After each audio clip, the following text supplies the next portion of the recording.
So when it rains, these motherfuckers cannot drive. They can't drive for shit when it rains and when the road, look at, they're gonna land that helicopter on the freeway.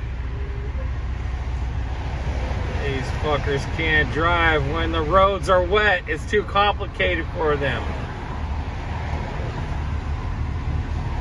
What the hell?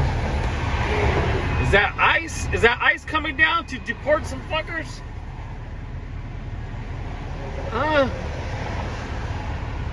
I hope it's ice.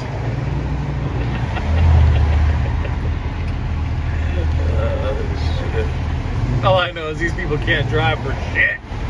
Okay, there's one there. And there's another one over there, way over there.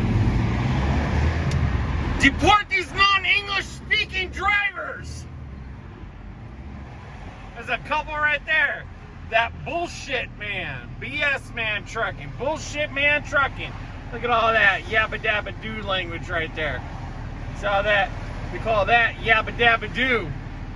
Durka durka. Deport that son of a bitch.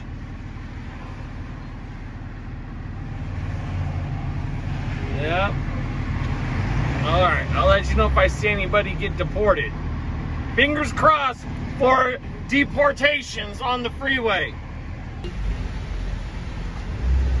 Yep, Amazon. Yep. Oh, yeah.